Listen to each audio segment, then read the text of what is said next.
Hey, how you going? I hope you're going better than me. I think I'm tired. This 2021 taking a toll. The no carnival starting to soak in. The more research I do to be able to discuss carnival in this podcast, making it harder for me to deal with carnival. But I hope you're doing good. And we're here. So it's a good day, right? Welcome to episode 33 of the Boogsie Sharpe podcast. Available everywhere podcasts are available. TuneIn Radio, on Audible, on where again? Google Podcasts, Apple Podcasts, is on YouTube. Please like and share and subscribe, particularly on YouTube. I know most of you all subscribing already to the podcast apps, but it will do me a huge solid if you could go over to YouTube and like and share the video and subscribe. And let me start to build this audience a little bit. Now, there are a few things to talk about this week, right? And I want to dive right into it. But nothing stood out to me more this week. Now, a post from a guy, Joel Julian. Joel Julian was on this podcast on an earlier episode. I can't remember which episode, but it was good. Right? So find him and check it out. It was good. Joel posted something on Facebook here that pretty much sums up my issue with carnival. And you know, as soon as I see him post that, I see somebody comment on it about we could do without the carnival and people need to be patient and understand there's a world. Hey, we understand. We know it's a world problem and all that, but you just have to leave carnival babies and let them be. And I want everybody to understand something. I born on a carnival Sunday morning. Carnival Sunday morning, the 17th of February, and it's coming up. This year it's going to be Ash Wednesday. So I'll be rolling into my birthday. But it has no carnival, so it has no Ash Wednesday neither. But I see Joel Julian post something here. This is what sums it up for me. Trinidad and Tobago is regularly called a melting pot. Well, I had to describe the photo for you, right? He put carnival on a pressure cooker. Trinidad and Tobago is the pressure cooker, but carnival is a little pressure valve. You know, it's have a weight on top of the long time pressure cooker. I don't know if they still make them so. And he's saying that carnival is basically the thing that's released the pressure out of the carnival. I hope that do a good enough description for you. So he said Trinidad and Tobago is regularly called a melting pot. However, because of race, religion, and politics, in particular times, sometimes I think we may be better described as a pressure cooker. And an important component of a pressure cooker is the release valve. And that is what I believe carnival has been for TNT. A moment for us to exhale, and I'm not just talking about the 2 days on the road. What will be our release for 2021? I find is a real good way to put it and a real good question to ask. And if I could be so rude as to interfere with the man's words, I would say that COVID has taken away all the release valves. The Christmas wasn't what it was. The Diwali wasn't what it usually is. The things that we are a real celebratory culture. So no matter how much scandal we face with, or how much pressure we face with, or what the economy looking like, or what the politics is like, or how our sports teams doing, no matter what getting you done in this society, we always about 3 weeks away from some kind of celebration or festival. You ever notice that?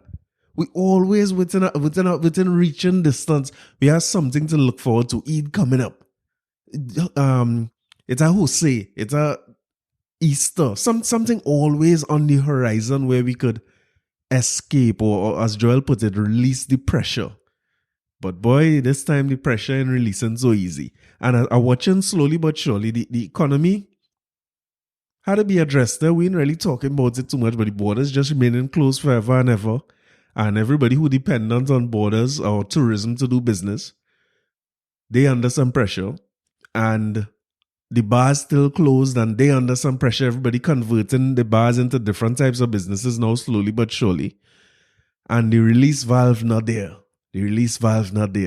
So who knows what's going to happen. But I want to kind of start by saying thanks to all the soca artists who releasing some music still. And in a catch-22 situation, like I said last week, I don't want to listen to too much of soca music. Might be the first time in my life I ever saying this. But I get a pressure to listen to too much music because of the space it put me in. When I hear, like last week I was talking about that ding dong is my song for the year. But you know what I like too? On that same rhythm? Queen Hearts, yeah. Boy, I don't know what he's singing about and why he's talking about Queen Hearts, but it's nice. And listen, I want to be in a fete. I can't take this. I find like we had enough. I want to be somewhere. And it had nowhere. And then they have Patrice Roberts, singer. Patrice Roberts, she in a groove, boy. But you see that kind of sweet groovy that she find? is the real place, is the real zone. Because when she bring them things, it's just different. And you know what? While watching with the music this year too, I guess it's important for the artists to do songs about the quarantine. So like I was saying, the backyard jam, Marshall one, we fit in the living room. Bungie have the whole all houses road. Them songs and them nice. I'm here like MX Prime and them season one now. It's singing real good too. Our next road song is a road/home song. And you had to move your couch and Fat Boy. Listen, them songs singing real good, but I think they're hard for me to take into, boy, because it's a reminder that it had no carnival, and even though it's how you getting a little gear on the couch, you're taking a little bouncy, like you want to move, but I don't want to move. You know what I mean? I don't know if anybody else feeling this way, but I'm feeling like I'm holding back myself because I don't want to set up myself for disappointment. I'm watching the calendar again, and this, you see, between Amazon Prime photos and them memories, and then if you have an iPhone, you know, it's bring up some little photo memories, and Facebook memories is trouble. Because again, this weekend will be soccer. This was around the time where they have the first soccer. Last year we nearly skip out on soccer last year, you know, because we was watching how they moved from Shagaramas. That feel like 10 years ago when you talk about it now. But they moved from Shagaramas and they come in the savannah for the first time, and I was a little worried, you know, we done had the vibe in the West, and you study in the savannah, and I worried, you know, safety and security. We out in the open, we used to be hidden up in Shagaramas. And boy, listen, that soca was nice. And now I had to see memories from that soca and remember that I ain't doing so good with this. You know, coming down closer and closer to carnival, like, going to get harder and harder. And apparently it's not just hard for me, like, or us as the mass players and the fete goers. Apparently the ministry and them having a very hard time too, and the authorities. Because I want to take a read from Jesse Ramdeo of the Trinidad Guardian for a second here. Right here what this article is saying. There will now be an active police presence at virtual carnival events going forward. This was one of the several recommendations made during a meeting between the Trinidad and Tobago Promoters Association and Police Commissioner Gary Griffith yesterday. The discussions follow concerns about breach of COVID-19 health protocols at the second Sunday event hosted by soca artist Nestor Second Star Box Hill over the weekend. Now that was last week, right? We talked about that, where Second Star had his virtual show. And the show was, I don't know what to call that, like a hybrid, right? And in this hybrid show, the main focus seemed to have been the live stream or the stream where people could take in the show and enjoy it and all that. But there were also people in Queen's Hall who were, I guess, spectating, enjoying it, fetting, I'm not sure what to call it. Now, this is not the first event that Queen's Hall had. Queen's Hall had events earlier in the year or late last year. And it's a venue. It could get booked for an event just like any other place. The hotels, people getting rented out for events all the time. It's not like event places are closed by any means. So you could book Queen's Hall. And from my recent experience booking a venue, you just have to make sure that you at a max of 50% of the venue capacity, and you could manage your social distancing within the place and all that. So I don't know if Second Stand them do anything wrong in the second Sunday. I think it was more innovative than a lot of what we see from the people who are supposed to be in charge of Carnival. At least the man keep his show going. They were doing good with it the years before. At least they come out with something. And from all the reports from everybody who partake or view it, I don't even know what to call it. If they're in attendance or whatever, I know how to call it now. Something like an old man. But people say the thing was good and they take it in and they had a good time. Well, about an eternity after, the boys and them in blue and the Minister of Culture, who is not on culture at all, come together to say, well, what I just read for you, the men say basically, police need a presence at virtual events because I guess they look at it and it seems as though, because I'll tell you why it's do, right? From the time I released this episode, I guess late Monday night and you getting it Tuesday morning, why it's do from then is kind of look through social media, look through the papers, listen to the radio, try to see what is happening out there in this space. And just take little notes of what to do and what to talk about in the following week. And then by the time I reach next week Monday, when it's time to record, I decide on what I could talk about, what doesn't get play out already in social media, and what I feel entertaining enough, right? Or important enough to talk about. But it seems as though Randall Mitchell and them doing a podcast too. Because how it is you now know a whole week after that have a second Sunday that you had to look into, use the minister, what they doing falling under what you supposed to be doing. And again, I keep saying the borders closed, right? So tourism, you see the tourism part of your thing, I don't know where you're working on there, where that is concerned, because I ain't seeing much happening in terms of virtual tourism. The boss and them don't say it's no carnival already. A virtual carnival is an oxymoron, is what the man says. So let me assume that Randall Mitchell, and for all you who can remember Randall Mitchell, hear this. I live in the hospital. I want a house. You remember him? That is Randall Mitchell. The most Chris trips you ever hear in your life. That was when he was Minister of Housing, I want to believe. Now, he's Minister of Culture and Tourism now. And I'm trying to understand for the sake of the culture. You find out about second Sunday, about the fifth Sunday after, and then you call a whole, you pull in the whole squad to decide that this can happen again, not under your watch. You know what I mean? So virtual, let's stay with me, right? They say virtual events going forward have to have a police presence. I want to read something from Loop TT too, you know, same story. They're saying, boy, I can't make none of this up. Patrons are to remain seated during performances at Queen's Hall, Naparima Bowl, and the National Napa and Sapa. That was the directive given to managers of performance spaces under the Ministry of Tourism, Culture and the Arts when they met with Randall Mitchell on Wednesday. So between the people who managing the venues and the Promoters Association, them men decide that an emergency meeting, call them in and let them know that all they have to sit down. Don't ask me to whine, I can't whine. Sit down and cool it and watch your show and clap. Give a round of applause, and when they think, don't bow neither curtsy, we don't want you coming too close to the audience. So curtsy, don't put your face so close to you during the bow and all these things, and perform from the back of the stage. As a matter of fact, in virtual shows at Queen's Hall, we don't want you on the stage. Do it on Zoom. So we'll just put a laptop on the stage and you will zoom in, and we will carry our laptops and drop it off at staggered times during the course of the day. So we will put our laptops in the seats in Queen's Hall, face the stage, and second star, and then we'll put them laptop on the stage, face the audience, and everybody will stay home and we will do a virtual show. And then we have staggered times when they could go back and pick up your equipment, and it will cost you some money to sanitize the equipment too. You know what I mean? That will cost you extra 300. I mean, the ministry is working for you. You can't go wrong. So I don't know. I put it out. I have a carnival Tabanca. And this whole episode is more and more about my Tabanca. All you hear, sorry. All you going to be my sounding board. All you had to therapy me through this thing, and let me try and come out of the next side of this normal.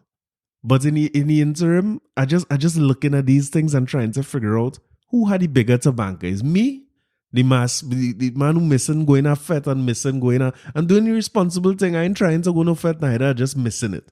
And like Joel said, the release, the pressure valve, it ain't coming off. So we had to figure out how we getting that off. But it make me wonder if the police not missing it more. Because for you to insert yourself and say that you have to have a police. Now, if you know about promotion of Fete and thing, when you're going for a Fete, when you're going for a bar license to have an event, one of the things that happens is they tell you how much police you have to have for your event and how much you have to pay for police and all that. The thing is as haphazard as it gets. Like everything else, like we talk about on this podcast all the time, they have no standard. Because it better when you don't have a standard specific rate and how much exactly the police had to be there based on your, or what I'm trying to say. If I have 5,000 people, I need 5 police. If I have 10,000, I need 10. You understand? They have no standard way of you knowing how much police you need for each event. Every time you go for a bar license, that is going to be determined on your behalf. So you can plan ahead and know that the cost of your event going to be X every year based on a rate sheet that you're looking at. It's the same thing I was saying about customs the other day. You know, they have a kind of a funny way. Wherever you bring in, them decide on what's the cost of the item and they charge you based on that. So the 20% ain't changing, but the value of your item could be changed at their discretion. It's just who we are. That is who we are as a country. So leave it obscure. So now for a virtual event that I most likely have to put on for free, because Soca and Mocha was over the weekend, and I see JW and Ding Dong like they was hosting it, and it looked like it's two of them alone who was taking part in that. But I trying to put on this event, most likely I can't charge people. Even if you can't charge no big amounts and no big set of people in coming. This year not gonna be a money-making venture for a promoter. But the promoter doing it, and whether they're doing it for a cause or they're doing it for their own, as a give back to their fans or effort to just stay in the, you can't just disappear for a year and come back. You know, Carnival is going in this country. Now they have an additional layer of cost, unknown, where they have to go and apply. I don't know if it can't be a bar license, right? So I'm not sure if they're going to make them go through the same process that you have to pay police to be there. I'm sure. Because if everybody's so willing to be there, it has to have overtime and them kind of things to be paid. But wait and see. More virtual events going to come up. I find like, Soca could do a little virtual thing and send home some of the paints and powder and thing for we, if you pay for a paints and powder package and you do that home, I try to battle through it. Let me see, at least give you some remnants of the thing, man, and see how it go. Now, in better news about the culture and for people who actually like culture, and just before I come off of that, one of the things I find that funny, for Carnival to be such a major thing, like they like to call us the land of steel band and calypso, and these things supposed to be so important to who we are as a society. Like Joel said, a melting pot and his span chutney and soca and kais. All these things supposed to be the fabric of Trinidad and Tobago society. A virus come about that knocked everybody off their feet and everybody had to adjust and figure out what we're going to do. And we do a good job adjusting to it based on everything that happened internationally. We living in a little bit of a bubble, which is give credit to the people who managing it. But you know what's funny about culture? When they were doing daily press briefings, which I think was a master stroke at the beginning of COVID, before we even had cases, every day they were coming on and talking about what we're doing to manage it, what kind of capacity we have when we get in testing kits. Remember that?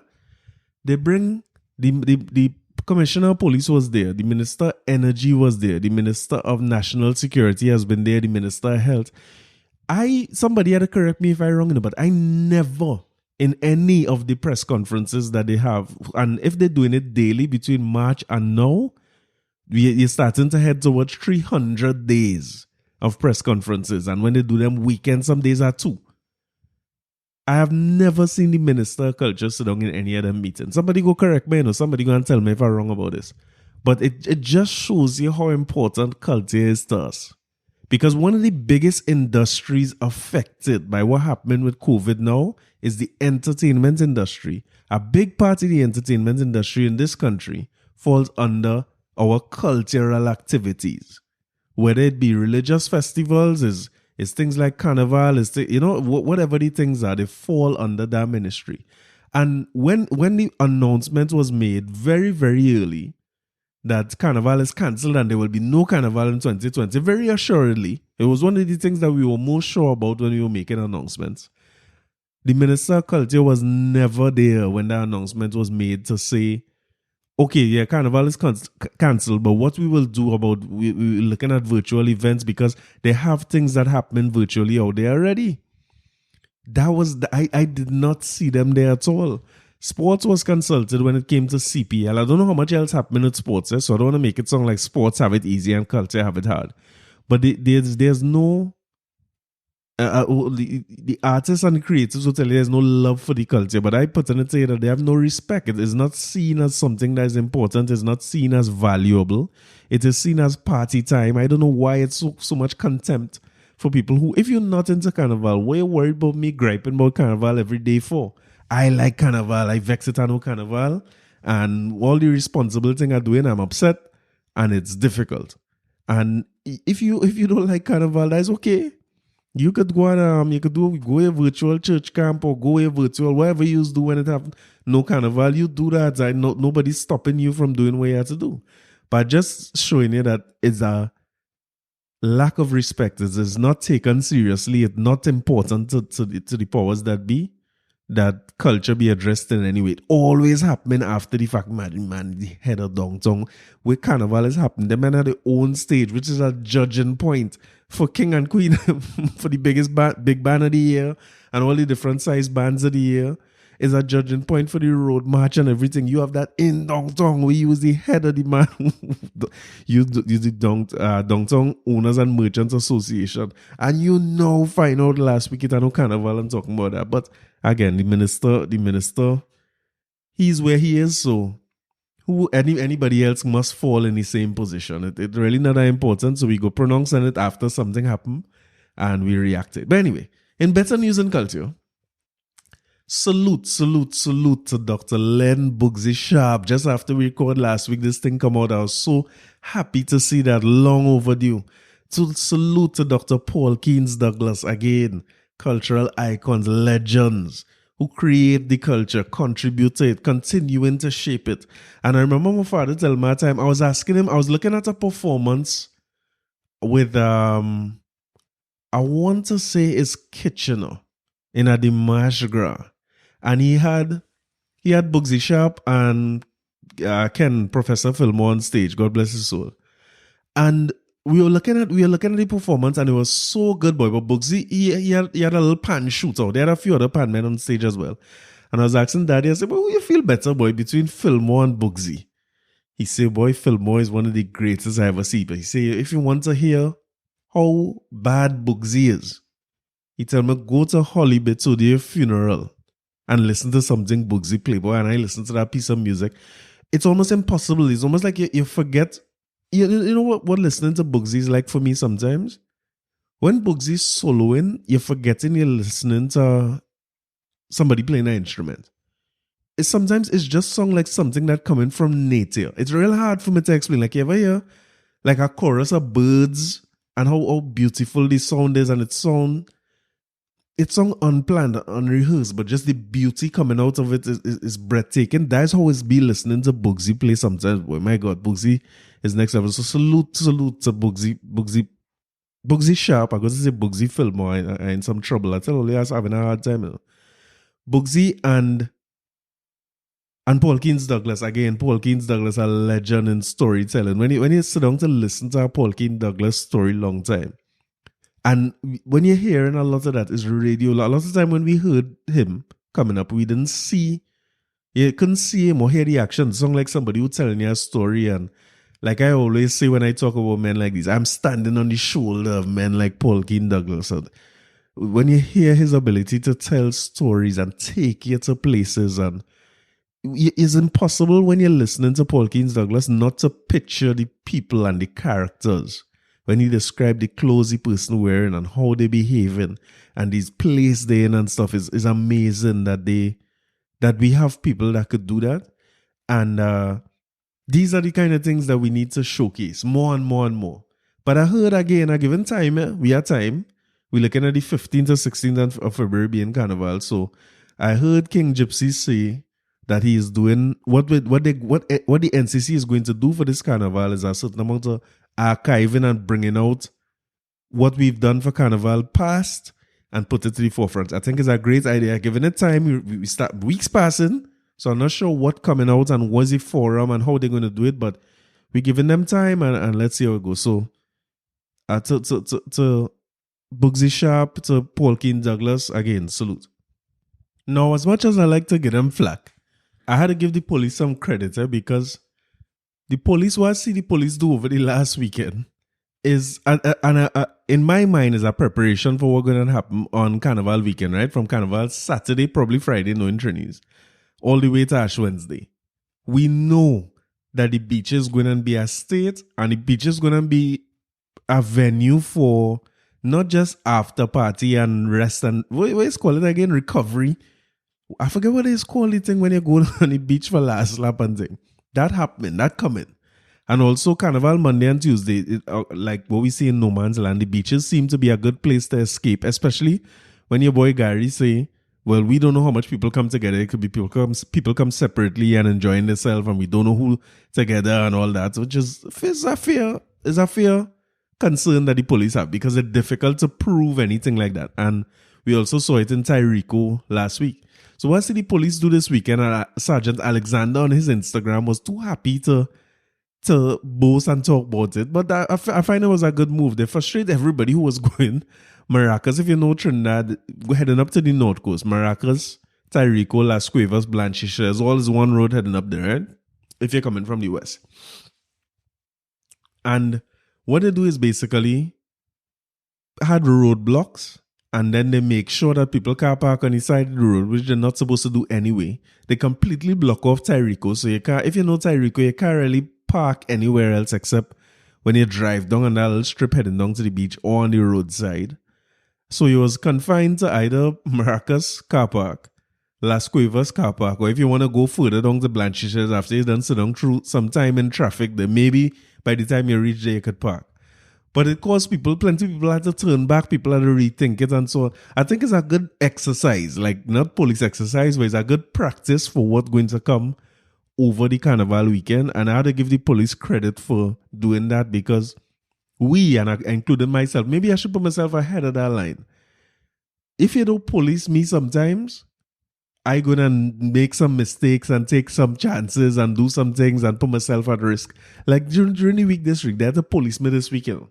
And I vexed with myself. As a man though, I don't drive above the speed limit. I afraid police, you know. I stay under 100. Zachary's the one always watching me. So he always watching in the backseat. He's like, Daddy, I think you're over the speed limit. If I had 101, he like the biggest police it have. So I try and stay under the speed limit. I obey all the laws. I don't make no illegal U-turn. I ain't driving on no shoulder. Let me tell you what, my time I was driving on the shoulder is the worst punishment I ever get from a policeman. I coming from South and I had to go and play football. And I driving up the road. Them days, I ain't obeying no speed limits and things. I leaving late and I want to reach early. So I speeding going up the highway. And when I reach my usual spot where I would turn off by T&Tech, by Power Gen, to duck through Woodbrook and come out, my sweat is on St. Mary's grounds, or QRC or one of them at the time. So when I see the amount of traffic on that side, I say, nah, let me go straight. I'm going straight down the foreshore.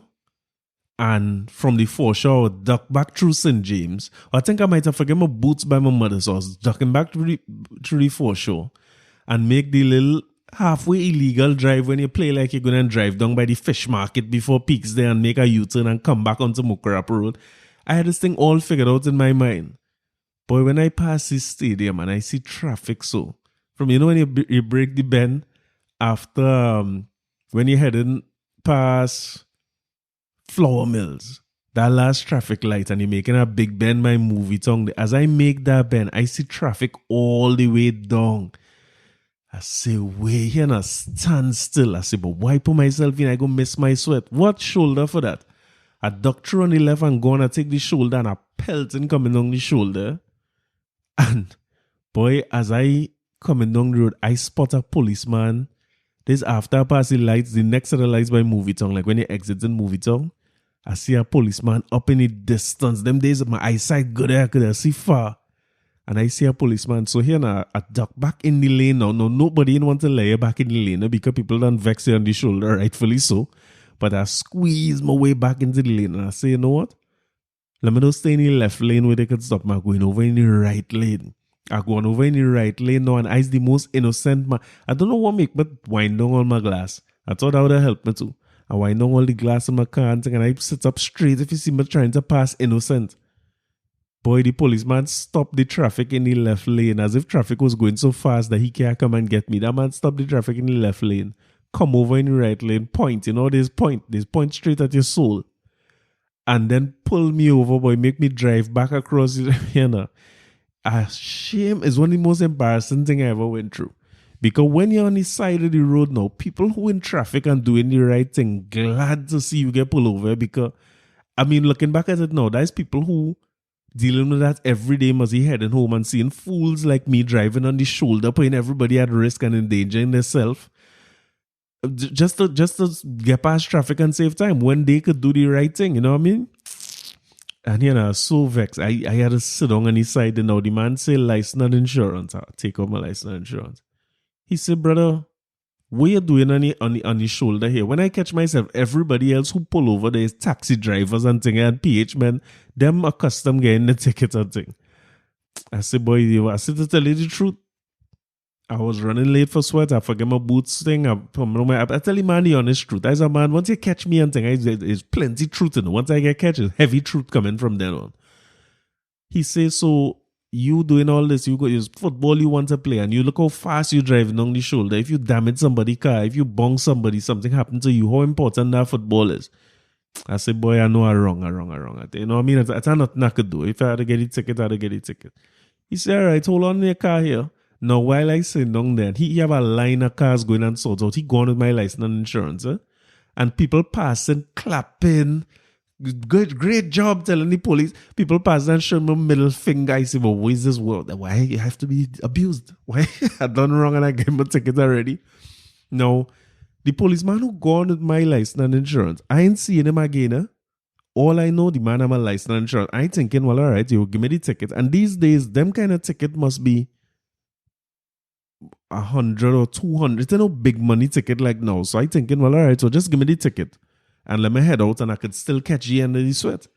You know, that policeman went and meet everybody else. Who else he pull aside, this, that, and the other, and give everybody ticket in that line till it get dark.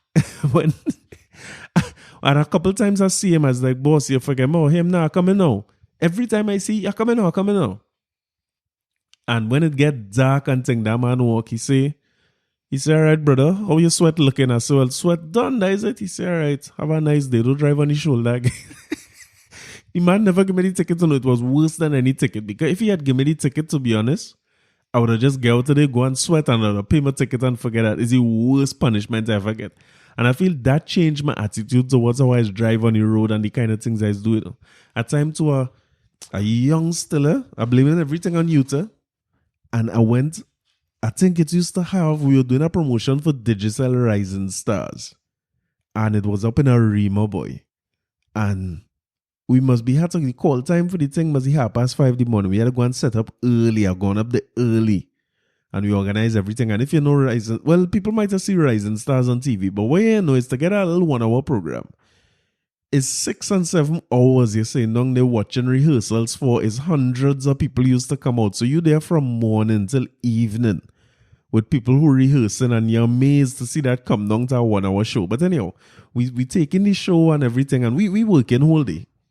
And they do one in Port of Spain, in Arima, they do one in Chaguanas, I think it was in Sade Park, they had one in Skinner Park in South, I can't remember the venues, but anyway, in Arima, and we taking this thing, boy. And when I done work now, I trying to come out of Arima, and I know Arima so 100%, and it must be Sunday evening or Saturday evening, but wherever is the road I know to cut back from the velodrome and you could pass through Malabar and come out by the stadium there. No, I ain't want to, listen. I don't know what was wrong with me. I ain't want to exaggerate. I must see about 4 cars, like a line up in traffic. It could be more than 4 or 5 cars. Just like, I don't know if somebody bongs or something on that stretcher road just as you cross the bus route. If I had just go there and sit down for 10 minutes, 15 minutes, I don't know what it would have taken me to take out of my day to just wait for wherever the little fender bender was to clear up. And I could have go up the road. I see that. And I say, nah, boy, I tired. Look, all day I working. And I hit one hard right and started fly down that bus route. Literally, as I turn and I start to drive, a policeman, like they have a roadblock right there. Like they have a little bend and police. Again, I get ticket. I get conged the amount of times, but I saying all that to say, this week I going up the highway. And I'm not in no rush. I'm not in no hurry and nothing urgent going on. And as I swing onto the highway in Chaguanas, now I have a bad habit of checking my phone while I'm driving. No, I'm done with that now. Not me again. I want my phone in the glove compartment. I ain't nowhere close to me. And listen, if I tell you I was checking something important, I lie. The road was just clear and I think and I have my phone and I'm checking something. Me if it's a message. I had to message the barber to tell him I was running late. But my phone in my hand on my phone. It's not like that is all I do. I message him and I tell him I must see something else on my phone and checking that. No doubt on the highway, I'm still in the left lane and like I now come on to the highway and thing. And boy, I hear one loud siren. I get so frightened. I dropped my phone. I thought I died. Hey, it's good to be covered in this life, But I get so frightened and that police, they pull me over. All when they think my heart beating, my hand shaking, me able that kind of stress. And the woman walk up to the car Well, I'm a routine when the police come. I turn on my glass, get my license and insurance, this, that. I don't know if she feel I was trying to hide the phone or what, but I don't know they catch me with my phone in my hand. And I really didn't know too that your phone in your hand was, I thought it was talking on your phone. Eh? So when she come up on the passenger side now, and she knocked the glass out. I turned on the glass, I say, yeah. She say, we saw you talking with your phone in your hand and there's an offense and this and that, license and insurance, please. Me, man, so she handle the thing. I say, all right, ma'am. She go on and it's 1,000. After I start feeling sick in my heart in the middle of January. I go on and put myself in place to get I had no right to know I was good going where I'm going. I had no right to be on no phone. So, boy, when you do things, you have to be prepared to get the consequences of it. And the woman had me, and then police have a way they watch you like a fool. They say, look at you, you're a fool. 1,000. And what bothering me more now, so I is a demerit points man. All of a sudden, I see in 3 demerit points. I ain't so sure and I ain't know how this is working, because when they send out all the thing in the WhatsApp groups about who's get demerit points and all this kind of thing, I wasn't paying no attention to that because I am a man of the law. My days of driving like a fool and breaking the road laws is over. So me and him read that. But now I have this thing saying 3 demerit points. I check my name online, it's still saying 0. I guess, I don't know if when you pay it, you get the demerit points, or I'm seeing something like kind of saying if you do pay it, then you get the demerit points. I ain't sure. And a part of me, the little bad mind part of me want to go and contest it because the way they write the ticket, they're saying, I have reason to believe that your phone is in your hand. That's a good reason to believe. But I say, you know what? Let me pay my thing. I'll pay my thing. I'll figure it out between now and whenever they give me to pay in this banger season. But I learned my lesson. I'm not going and talk on no phone. I'm going to do the right thing. I come in here every week and I'm bad talking people for doing the wrong thing and who doing this and that. Oh, I do the crime, so I had to do the time. What I going to do? Now, talking about who do the crime and who do the time. Funny enough, I was talking a week ago, if it's in a week, it's 2 weeks, about my guy, Dr. Sawh. You remember Dr. Sawh? Let me remind you who's Dr. Sawh now. This is from episode 24 of the podcast. If you want to get a flashback, go back to this, but it's Dr. Sawh. Yeah, real. Me and Alison talking here, right? A lot of patients racial, right? So we prefer Indian nurse. A lot of people don't like, I'm not racial, I just saying. A lot of people don't want Negro nurses dealing with them, right?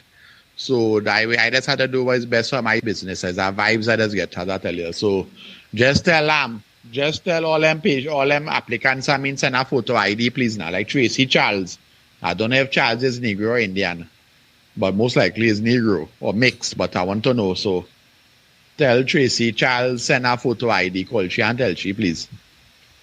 And let she send a photo ID, either, I don't know, maybe she could send it via email or drop it in the office or something and send it to my phone.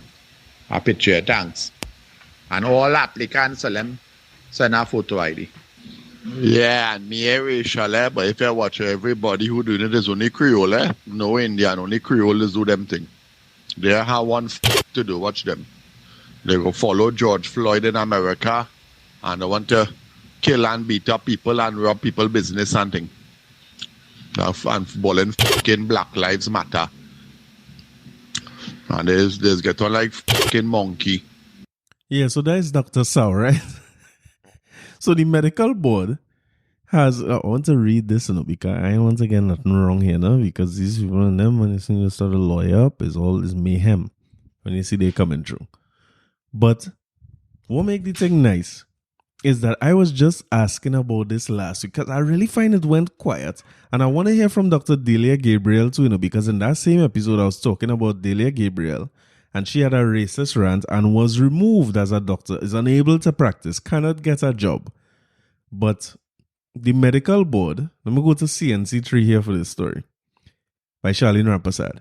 The medical board of Trinidad and Tobago has withdrawn its letter from Dr. Avinash Sawh and will make a fresh determination at its meeting next month whether Sawh should be the subject of an inquiry at all.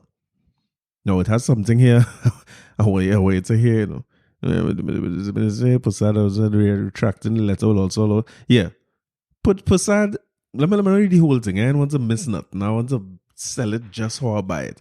In a letter from Alam Chambers, attorney Rajiv Prasad Representing the medical board to Attorney Martin George, who represents Sawh, Prasad wrote, the council has accepted my advice and therefore we wish to advise that they have agreed at their regular monthly meeting for January 2021 to formally withdraw the letter sent to your client dated 12th of November 2020.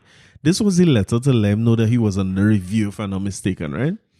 She goes on to say the letter he referenced was titled Allegations Against Your Good Self, right? And noted that there were 5 complaints made against Sawh, namely by Health Minister Terence Dialsing, Carrion Ford, Denise Richard, Justin Ramrup, and Dr. Andre Allen. Prasad said retracting the letter will allow the council to determine whether any of the persons who initiated the complaints were willing to fill out and sign complaint forms. Now, I this is well above my pay grade. I don't understand what these things mean. I'm no lawyer and I'm far from a doctor, far from both. But I'm trying to understand. They say they're withdrawing the letter. So in other words, he's under no inquiry at this point in time once that letter withdrawn, from what I understand. And then I don't know if it means that any of the allegations were not made. And you have to withdraw that letter so that the people who made the allegations in the first place could put something in writing. That's what they're saying. Boy, but this is sweet TNT. It's just the way it goes. Again, if for those of you who won't go back and listen to that episode that I did with Dr. Sawh, what was the episode number again? It was 24, was it? I'll just make sure I have this right. Yeah, episode 24. The name of the episode was Lifeblood. You can't miss it. For those of you who won't go back to that, let me repeat my stance on that. If you make a racist rant and thing, I as a marketing man, and me no doctor, no lawyer, I feel the market will deal with you. So I don't believe in a man losing his profession for saying things that saying things that downright racial or racist and offensive or whatever it might be.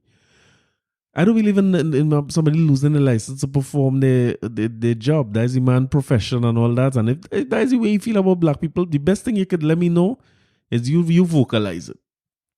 You say what you want to say about me, so I know how to move around you. The bigger problem I have, or the bigger fear I have, is for people who do that covertly and don't say nothing openly.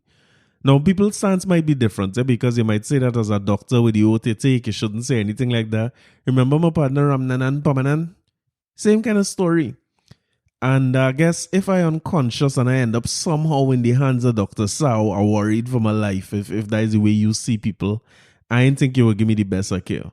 But for as long as I could make that decision consciously, my belief is that the market will take care of you. Your people will stop going, just like all the other things people stop doing. So the board getting involved to remove somebody, I've always found it to be tricky. And the reason I'm saying that is because when you come out so blatant and saying it easier, but when the language is a little more subtle, what are you going to do then? So all I'm asking is for Dr. Delia Gabriel, and when is she going to be considered to be reinstated? When you're going to rescind the letter you sent to her? Because her rant was just as bad. It was the same thing. She was saying that Indian people, it was bad. It was uncouth. She and Dr. Sawh seem to be like the same kind of rhetoric to me. But we're good for the goose.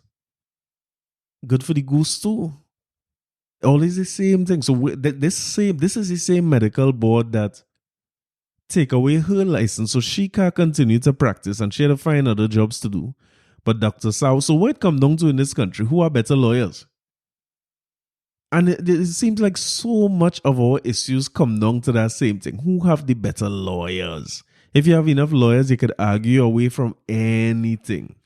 And everybody else just had to cool it. We just had to eat that. Especially when you give it a little time. Because I was shocked to find out. The biggest shock in this article for me is not so much that Dr. Sawh letter was rescinded. The biggest shock for me in this article is that the medical board is meet every month. I could not believe it, because when this thing happened, I say, but wait. These people not dealing with this issue at all. All of a sudden, this become the quietest issue in Trinidad. Nobody's saying nothing about Dr. Sawh no more. I couldn't believe it. I say, but things bad here. But I tell myself, you know what? Them men must meet annually or quarterly or something like that, because that happened since early in November. And the first time we hear about this is January. So I guess only the first monthly meeting was early in November before it happened. And then December meeting was about how we gonna keep doctors' Christmas parties and having a good time without COVID. You know what I mean? We can't, everybody locked down with the COVID, and we can't really keep the kind of fets we keep. So we were starting that in December. So I guess this is the earliest convenience. When you look at it as a monthly meeting, this is really the only time they would get to discuss that.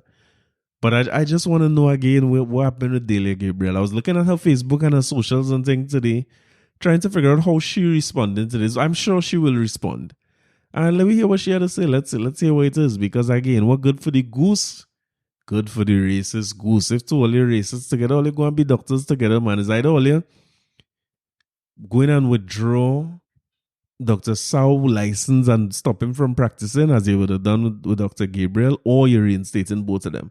And maybe she just needs to call Martin George, because clearly he have the cheat code. He understands how to get it done. So maybe she should call him and get him to do that. And hopefully he could also sue the medical board for the time that she would have been away from practicing and unable to do her job and unable to earn. You know what I mean? So we have free speech or we don't have free speech. I know. And you see me, I am all changing. I don't know if my stance on free speech, because if you ask me last year, what's my stance on free speech? I find anybody could say anything they feel to say. And I have no problem. Them things I might be taking too light, but it's just not as serious to me. You should be able to express yourself however you want to express yourself. In terms of your language, your art, whatever it might be, I find you should give people freedom to be able to do it. But I was listening to my partner, Brian Hieroman, to check out his podcast, right? The Viewpoint. And he talks a lot about free speech and the fact that he definitely believes everybody should be able to say whatever they want to say. And I was on that side of the fence, but after talking to my partner, I started to soften my stance or change my stance on that a little bit. And I'm talking about what happened with Trump and them in the States and banning him from all social media, and they're going through with impeachment and they're trying to take his voice away. It's not something I would typically support, but you know what it made me realize, looking at Trump in particular, not all voices are created equal. There's some people, when you have a voice like the President of the United States, your words have a lot more weight than the average person on the street. And when you choose to put misinformation out there, or shady information, or incomplete information, is not treated the same way as when I put shady or incomplete or incorrect information out there. It's a big difference. I come here every week and make mistakes, and I just move on to the next week and clean it up. Like last week I was talking on the podcast and I was saying that nobody should be stopped from coming into the country, and salute to Miguel Swazet for reaching out to me and saying, hey, what about people who is a threat to national security? And I was like, okay, yeah, you're right. I really should clean that up, because I don't want to leave the opinion out there that anybody should be able to come home regardless of what it is you do. If you're violent or you had issues where you're a threat to national security, you should be dealt with accordingly. And if you're coming back here, you should be coming back to a prison. But I mean, when I think about the free speech that somebody as the leader of a country here, or even if you look at this case with Dr. Sawh, it's something that I'm starting to slowly but surely question myself on. I don't know where I stand on it yet, but when you're in a position of power and you could say anything you feel to say, it really leads, especially people who are easily misled.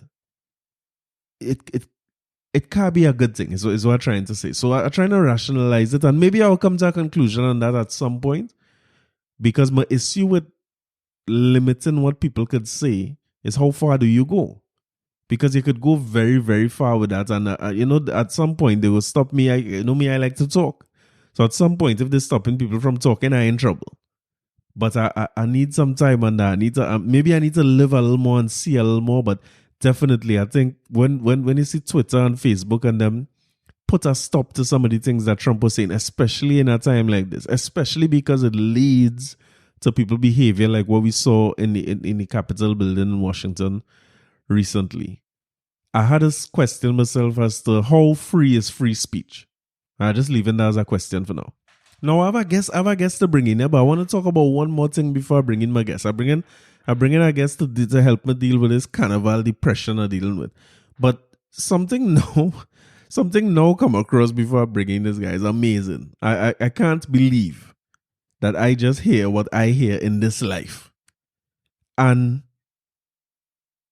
the people, boy, there's some kind of thing. Salute my guy, Bert Hinkson, for sending me this while I recording and making I had to change what I'm doing now to do this. This is surreal to me. Now, I'm taking this directly from ESPN FC, yeah? So I don't want nobody from ESPN or nobody. I done finding out I'm going to get sued for everything I'm doing so far. So please, nobody from ESPN, don't come after me. I know money. Shaka is wee boy. And there's something here that I cannot believe that I heard for myself. So all I'm taking this clip from me. This is Shaka Hislop talking on ESPN. Going to the World Cup, right? We get sponsored by Adidas to play the World Cup. Yep. We get there, they tell us you have 3 strips. That's all. Of course, in the group stage, you're playing 3 games. Yes. So the players are like, hold on, I want to swap shirts with, an opponent, for the game. And then I won't have any shirts. And it got into this big heated debate in the team hotel and around, so we are arguing with administrators about, and they're like, well, that's all Adidas gave us. They only gave us 3 strips. So we're like, so what if we get through to the next round? Yeah. Well, then they would have given us more. Honestly, and it got really, it was really heated. In the end, we couldn't get any more. It worked out for me because I only played the first 2 games, of course. So I kept my shirt from the third. Only for the start of the next domestic season in Trinidad and Tobago, Jack Warner sponsored a team called Joe Public. Right. Joe Public played in Trinidad and Tobago national team shirts. In the league campaign. He took all the shirts? He took all the shirts. Wow. For his own team? Players couldn't get... the players in the World Cup couldn't get a spray. If you played 3 games, you had to make a choice as to whether you keep a Trinidad and Tobago shirt or you swap it with all 3 opponents. And then only to find out that all the extra shirts were commandeered and used as a club shirt. No, here what we had to be going through now, but you could imagine. I can't believe that stopped me mid-recording. Because I don't know why I watched that clip for, because that stopped me mid-recording. It's unbelievable. Imagine the legends we have who went World Cup for us in 2006. Them men only had 3 jerseys, and after a football game, you go swap jerseys. It means that a man who play all 3 games, like Dwight York, had to decide if he gets to keep a World Cup jersey of his own as a memento, or if he gonna swap all 3. Now, I was there for the World Cup in Germany, right? And I went with real Trinidad jerseys. Well, I might have one official jersey from the greatest striker of all time, that's Stern John. And I was really thinking of myself as going the game and taking my jersey as a supporter and them thing. I didn't realize that fans in the stands swap jerseys too. Men come in for your jersey when they see, especially like Trinidad, don't have half the fans in a stadium the way some big teams will have. So when we're in Sweden game, people are around us all halftime and thing. Men is like, hey, after the game, right, we'll switch. And my biggest regret was, listen, I should have buy some more of these jerseys so I could have swap and get more jerseys from people out there. Man, them times Zlatan was a big striker, and a guy who have his Zlatan shirt brand new, he want to switch, and I kind of get horrors because, like, dude, listen, there's only one Stern John jersey I have. Now, I could always come back to Trinidad. I could buy that jersey anywhere. They were selling them in England when you were there too. So I end up swapping the shirts. At one point, any little red jersey I had on, people wanted to switch once they know you're from Trinidad. So I get unofficial jersey for official jerseys. And again, official jerseys for just a jersey marked Trinidad and Tobago. But I nowhere in my mind I could possibly think that people who want the feel having this as an issue to deal with at all. I can't believe what it is I just listened to it. But Trinidad is the greatest place. And I mean, I guess at some point I will get into where Trinidad football is now. But like I say, I need professionals to talk about that. So when that time comes, we'll get somebody to come here and talk about that. But that is the most embarrassing moment. I thought Randall Mitchell was bad. But I had to bring back a Randall Mitchell troops for the TTFA. All right. Well, I'm a partner, Pablo, here, and my boy Moko from St. James. A whole St. James squad just passed through, so the whole podcast recording going in our next direction. What happened, Pablo? All is well. Yeah, come closer to the mic. All is well. All is well. You sure? Yeah. I hear you was locked out of the country. Yeah, I was locked up abroad. How long you was out there for, boy? 11 months. Is 11 months you was there for free? That's right. When you leave for work or you end up leaving the country? No, well, I came off the vessel from work on Valentine's Day last year. Left here carnival Saturday. Went to Florida for a few days. Went to DR. And I got back from DR 3 days after the whole lockdown. But the right was it's Soviet right for leaving on a carnival Saturday. If you leave on a carnival Saturday, you're supposed to get locked up. So you're freshly back in the country. Yeah. So what was the process like to get back? It was easy for you to get home, or it was problems? At first it was problems because I had one guy in the office in charge. Then he make me fly back from the DR back to the States and sit down there for 2 months waiting. So I got pissed off and I went back to Dominican Republic. Right. Call the company and they tell me I spend the Christmas and New Year's and then they'll arrange for me to get back again. Because the crewing manager was messing up. Yeah, so from that, they hold through on their promise and they bring you back in the beginning of the new year. Yeah. They put 2 girls in charge in the office there and they brought me back in quickly. Well, once a woman in charge, Pablo coming home. You know. Yeah, with anybody, as the order. The problem was once man in charge. Yeah, but when I came back, I was locked up for a week. Where they put you? You had to go up in New Year. No, in Cape Park. Or you do your own quarantine. No, the company put me in Big Cape shot Park. quarantine. Yes. Yeah.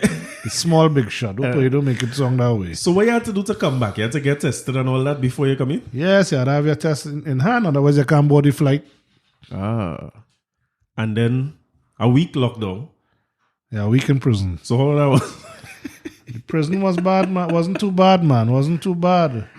So where you getting in prison? You getting girls in the prison? No. There are no girls there. So nobody can come and go? No, sir. It's no back door in Cape Park? No, sir. You're saying that's because you're getting recorded? Or No. It have no back door. We scopes all of that. Huh? How much all was locked down? A whole bus load. Serious? Yeah. All of they come in the same flight and thing on? Yes. Ah. Different buses went different venues, locations. Right. So what is the mood like in there? People frightened? We didn't see about 85% of the people who was on the bus. We never see them after. Oh. So what happened to them? They stay in their room. They stay in their room the whole 7 days. Also, only stay in all your rooms. No, you can't stay in a room for 7 days. Oh, you're supposed to stay in your room for the whole time, or? No, they said they could use the pool facility and the gym and the patio. Because the one thing around the pool there, no problem. Okay. So you could at least do that. Yeah, plus we bought a little liquor and thing in duty free. Ah, so you're spicy in So the every quarantine. day was a line. The meeting time was between 5 and 6. And every day was a line till about 11 o'clock. The doors to enter, to exit to that patio and pool and gym area, normally you're supposed to close as lock it at 9. So you have a curfew too in the jail? Yes. Is that a real jail, boy? Yeah, but we was make them get a little flexible and they gave us up to 11 and 11:30 and thing. And you see that liquor pass, boy. The liquor must pass. So you're back out in the free world. Yeah, back out. And wait, is back to work one time, or? No, you have to do 1 week quarantine home before you go back to work. Ah, and then it's back to the vessels. Yes. All right, so you're doing the right thing. You're taking a little extra week quarantine so nobody can say Pablo was out in the free world partying and thing. Bars closed. Clubs closed. You wasn't nowhere? No, but it's COVID. You sure? It's COVID, bro. I don't partying to do nowhere. So what you thinking about the carnival season, boy? One of the main reasons I bring you on here, I say, early when I start recording this, I say me and you had to tell some Fete stories. We have some stories from some Fete from back in the day. Yeah. But I thought about that when I thought it would have a carnival this year, but it's like it's a no carnival. So every time I talk everybody about at Tabanca right now. it's Tabanca, yeah? You ain't going no virtual Fete? Oh, virtual Fete? Yeah. Nah, that ain't making no sense, brother. Huh? So you want to stay home and watch? So if you get in Marshall, Iowa, who again? So Nah. I ain't. Jesus Christ could be performing on stage, Jamie, and watching that. Huh? Like I see, last week I tell them I put in a segment where every week I'm going to talk about the fetes that pass on the weekend. Because so in this way, see, we here home now, you can't do nothing. And your phone wants a reminder coming about what fete you went last year. You know what was this weekend gone? What? Soca. We. How you feeling now? Trying to get my depressed here. So I see all them pictures from last year when we was in Soka. Soka is easily one of the best fets Yeah. I ever went. For But sure. from back in the day, how you find fets from then? Because we have a time in Soka every year, right? That's Yeah. for sure.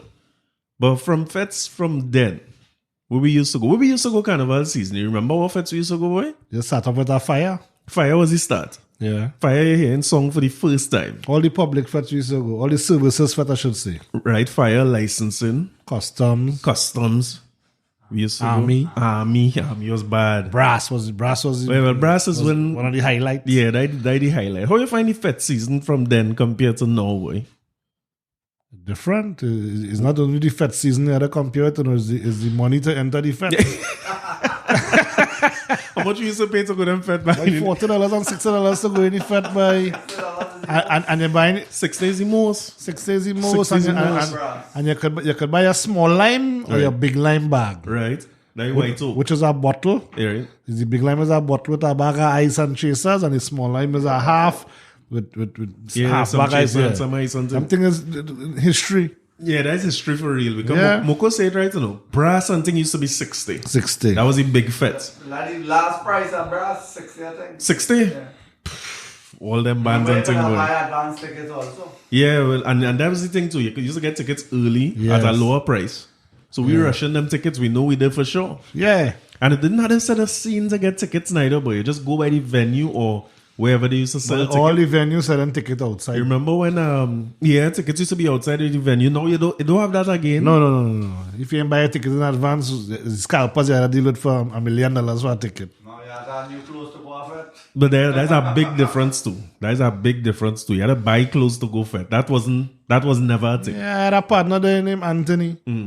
He going with the oldest jersey he have because halfway through the fet, he throwing away that jersey. I too. You know how much a bareback I walk home from PSA? Cold. You're regretting that after. When you're leaving all 3-4 in the morning. But what you said is something I never really check. I wonder if it's just the fets we go, or if it's fet in general now. It have no tickets selling by the venue now. I don't know if it's just the fet in the... Yeah, everything is online and you had to buy it in advance. Long time. Tickets used to go in on sale, like Moko said, go in early. And then as you come closer to the day, the tickets used to get a little more expensive. So if brass start off at 60, it might end off at 100. Yeah. And Chinese Laundry, one of the people started that too. He's a man who always used to make the early ticket and them scarce. Right. And then you had to pay the bigger price. Yeah. But you could have still, even if you didn't get a ticket, you could have still get a ticket by the venue on the day, on any fet. And you go in, you throw away your jersey. That is mandatory. Yeah, throwing away jersey. Women now is a whole scene to go a fet. So if it costing them, how much for fet ticket now? It depends on what all inclusive or The cheapest fet. 700. Oh God, now boy, it's a cheaper fet. How much was Fatima? 400, all inclusive could be- 400 and thing. But you could get 200-300 for a small fet, cooler fet. If you go in a cooler fet, you go pay a 250. Like Soca and them thing is 350 and thing them ticket is be, Yeah. These get expensive now because they're hard to get and you have to know this one and send a picture and all this kind of thing. I mean, you could imagine a long time they asking you to send a picture to go off it. How you doing that? On your film camera and the mail that in October, November. There's not a smartphone in them days. No, that next thing too. When we decide we go in fit, you ought to be ready for the time men ready to roll. Right. And roll with the squad. Because if the squad move before you, You can't find nobody in that fet. Yeah. you have to walk around that whole fit. You're on your own. You used to real find people though. Yeah, can I find people long time in Soca Village? Easy. Yeah, boy. For the years gone by, you know which part your crew is lead. yeah, that's true too. Your crew have a kind of have a Always spot. the same spot, I kind of all over here. Yeah. Yeah, and then when you're going by the tower too, sometimes you stand up by the tower and you tell men, well, meet you by the left side of the the tower. the mixing board. Or The tower. landmark. Yeah. Yeah. By good loss, you in fet too. The thing about it when you lost a man in fet long, it's no phone to call nobody. No, you can't call You gotta nobody. look. And here now you saw, when you see, and them days me and Pablo fetting alone, we ain't no squad, no? He's alone. It's 2 we alone, boy, and I don't drink no alcohol. But I have $40 in the big lime. Anytime you say a big lime, I have $40 in that. I'm drinking all them cokes. Yeah, the cooks. But sometimes when the big line come, I take one Coke. And I said, I me for the night. I used to drink one Coke for the night, but Yeah, and everything wine else. down low on the ground. Boy, from the time the gate open. From the time the gate open. So is that difference with them things for real? What about vibes, boy? You feel the vibe was different then to now? Nah, well, the vibe will always be there. As time change, the vibe change with the time, you know? So the vibe does always be there. There's the crowd different and the atmosphere different. But you see what But to me, the vibe was better a long time, man. Because when you go to a fete now, it's a modeling show. Who will want the shoes to get dirty, who dress up nice, who study, they're looking long time, man, and studying them thing. Man, going and enjoy themselves. Yeah. If you're going out any other color and white, you're looking up. You're all different. Yeah, it's a big difference, But maybe that's why we enjoy soccer so much too, you know, because soccer, with the water and the paint and thing, you cannot dress up. Right. And you could put on how much makeup you want. At a certain point, all that makeup, all the posing is finished in soccer at a certain point. Yeah. I suppose that is true for all wet fit. I can't take too much of them wet fit neither. No, man, getting old now. You know, What is ague in my ague in my boy? I prepare my mind to go to that soccer. First set of wet foot was Wassa. Wassa used to have water? You know I never went Wassa. Wassa used to I went Wassa once for 15 minutes. And what happened? You bust out? A man mashed me and I had to say sorry. It's a gangster scene in A Wassa. gangster scene was in Wassa them days, boy.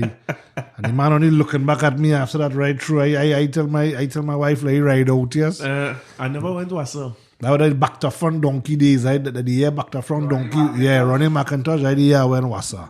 I stayed about 15 minutes in Wassa. Yeah, PSA was bad with that. Boy. Yeah. PSA was trouble with that. Like, as you say, back to front donkey. It's at a year, Marvin and Nigel sing moving to the left. Right. Remember that year? Yeah, I remember that year in the Chinese. We was in Chinese Association. Chinese Association, boy. I go on with Pablo in China. This time, I ain't tell my mother I'm going nowhere. It's Father Gregory and them about singing in his school. Our overnight vigil. The Sunday night, boy, before Juve morning. The March Grand night. We go on them priests and we playing bartender. We collecting collection, this, that. I tell my mother, end up in Chinese Association with Pablo playing Juve. I hope you wasn't fetting with the people collection money. Hey. It's getting recorded. But yeah, it is only $40, so it ain't gonna hurt. Yeah. that ain't gonna hurt the Catholic Church too hard. And boy, we in the fat boy Moko boy. And I fetting. I don't really I don't know charge up time them time. When I go to fete, I don't ready. Me not to drink nothing, I good to go. So fete swinging boy. I think Pablo had a little friend with him there too. And we have a little crew. And Marvin and them singing. My whole family, my mother and uncle and aunt and everybody was Is your family? Yeah. Boy, and we fetting. Moving to the left is the name of the song. Move back to the right. Hey, go ahead and fet. We moving to the left and think Pablo started crying. Pablo say, boy, yeah, moving to the left, boy. You make him make a match. When you say move, you have to move. I say, Pablo, I'm moving, but big man ain't moving. And a man next to me, boy, Moko, the man about 3 size my size. If you see the size of the fella, and he have a woman hug up tighter, and that man not moving. And that Pablo say, he ain't moving. He said, all right, watch it. He said, when we move to the right, and it's time to move back to the left, move all the way. Boy, we move into the right. Hey, move the whole fete going right. You know it wasn't them time. Yeah, the whole fete moving. Yeah. And boy, when the place clear out by big man, Pablo pushed me one side and take a running start with the move to the left man, dive and put a shoulder on big man. Big man, the woman, everybody cat sprang. You remember that, boy? Yeah. And then I no fight or nothing. After that, the man moving to the left. No. He didn't move just so. He said, where's that one? But I said, boy, you had to move, boy. Make him make a mash here. You make him make a mash. You had to move. He said, all right, partner, all right, I will move. The man had to move after that. That fete would be, I know it was in Chinese Association, but that could not be Boy Scouts. No, Boy Scouts was on the next side the same night. Right, but you remember what fete that was, boy? Oh, I don't know who fete that was, boy. Second Image was one of the bands performing. That's to show you the timing. That was Second Image. But Boy Scouts was our next big one too, you know. Yeah. Carnival Sunday night. Yeah, that's a big fete. Violence stopped that too, you know. Because after Boy Scouts fete, after Boy Scouts fete, laundry truck pack up out there and the whole crowd moving the laundry truck for free. Yeah, for free. Them days they no pay. No. What is that a good fete too? All Sunday night. Yeah. But the thing with Boy Scouts, people. exactly. And Boy Scouts was turning into a Juve. Yes. Because it used to make our wrongs wrong the savannah, and boy, I see men get some blade and bottle and thing wrong. That make we none of that. I was never in that Boy Scouts thing. I used to stay with my family every year in Nah, you went Boy Scouts with me already. when? It's that year we went Boy Scouts, boy. And Marshall had a big song. And he was singing on the truck. The trucks used to be in the Fete, in them Carnival Sunday night Juve Fete. Yes. It's different to now. The trucks used to be in the Fete. Yeah. That's right. And then it move out to Juve one time. Right. And Marshall was singing, boy. You sure that's not outer Like Boy Scouts compound, boy, by the back by Cascade where Boy Scouts was there. I thought it was over the hills in the back, so. Nah, boy, nah. Oh. I don't think I ever went there. I think I went there. But I wonder if you're making me doubt it now. If you wasn't there, you never went Boy Scouts? I never went Boy Scouts. My family always used to go to Chinese Association. Association, and I used to be. Well, boy, that year, I would sing a song named Tractor. Ride up on it, Tractor. Ride up on it. And Marshall, he was supposed to perform that year on Ecstatic Truck. And they come and announce, can't make it in the Fete. Marshall singing, there's a different time too. Them time, Marshall didn't used to sing his own song. He was singing anybody's song, Right. every other band. Like Ecstatic Days. Ecstatic Days. Right. And boy, that man started to say, people started quarrel one time when they hear I went there. And that man he say, yeah, what going on? It's right Hilton they stayed. Yeah. If all you want him, all you call him. Me singing no more, all you call him. Everybody, the whole Fete. Wait. Boy, I would jump up from the bottom of the truck. Him, sit that big truck. I say, sit that big boy. The whole Fete. You wasn't there, boy? Nah, I wasn't there. I one of the greatest moments I ever seen of Fete. Boy, I was hiding below there all the time. Mash up the whole Fete. Yeah, I can imagine. But that was the carnival weekend vibes, as you say. We used to start with fire. Licensing was our next one. We had plenty. Yes. Real moments too. But what's the best tune you see in actually Fete with artists singing and make road march tunes and stuff? In a Fete, boy, the biggest song I ever seen in a Fete. That's a real good question, boy. Big Truck, definitely. Big truck. Marshall music right through, you know? Yeah, because Jumbie was the next one.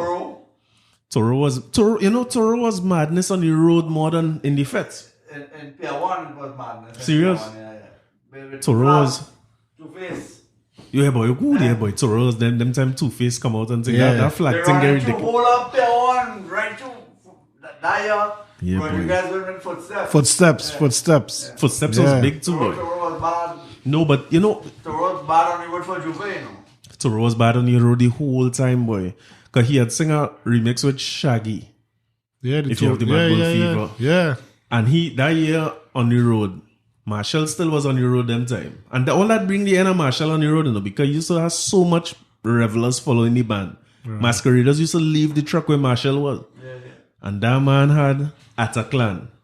Ataclan had sing Flood on the main road. Yeah. KMC had sing, let me see your left hand, left hand, right hand.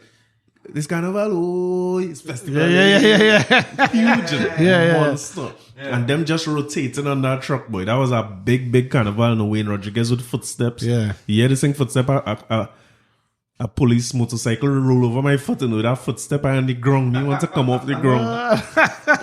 Man roll clean over my foot. But yeah, them times, you know what was one of the big ones too? You see, in Fete, Jumbie. It's more recent, eh? Jumbie. Yeah. Jumbie them. Yeah. What, Out there, buddy. Back to yourself. I might get at one of the biggest songs in our Fete because nothing else couldn't play the year they played Jumbie. I see Marshall in it's a Fete named Eyes Wide Shut. Yeah. A all black Fete. Yeah, all black. We was in the oval. The oval. Boy, here now. And Marshall singing, you know how he just do now? He's singing the last year's song, all the biggest hits. And boy, people stand up watching Marshall like if nothing happening on the stage. Mm-hmm. And nobody in moving. It's the first time I see Marshall have so much trouble to move a crowd. And boy, eventually like he pulled along the music. He's like, low. He said, what going on? Is all you ain't come to Fete? People ain't even saying nothing. Everybody just watching. He like if it's a movie. Yeah. He said, so all you want me to do? All you want me to sing? All you want me to just sing Jumbie right through? Everybody, yeah! The whole Fete one.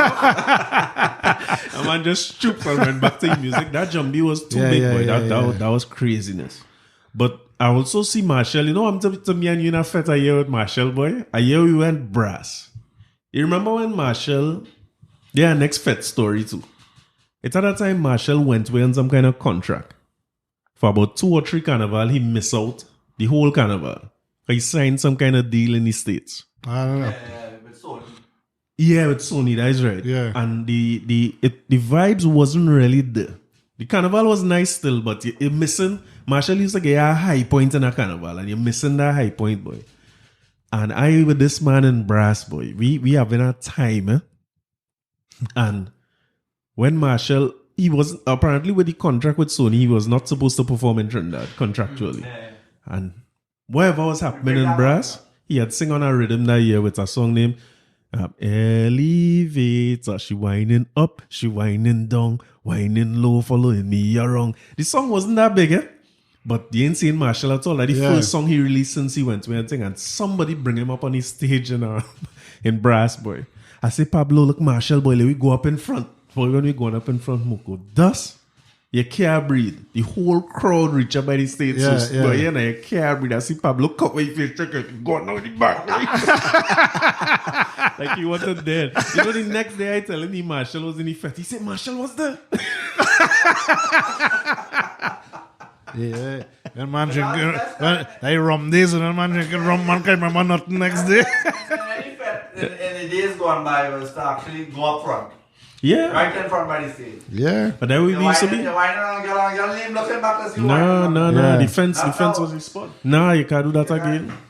That one of the things too, age too, because me ain't going no fat to wine and no set a woman and them kind of thing. I ain't doing that again. And on top of that, I ain't walking around no fete too much neither. When I in a fete and I base in a spot, I stay in there. That's why I didn't like cooler fete long time, eh?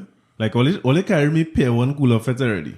I went once and I never went back. I hated cooler fetes. I didn't like that. You can't roam. You can't really go wrong. And I want to... No, I used to roam, but somehow or the other, one of my foot always ended up in a cooler. Yeah, and I fight. And for the rest of the night, no fight. For the rest of the night, I saw because one foot wet and one foot dry.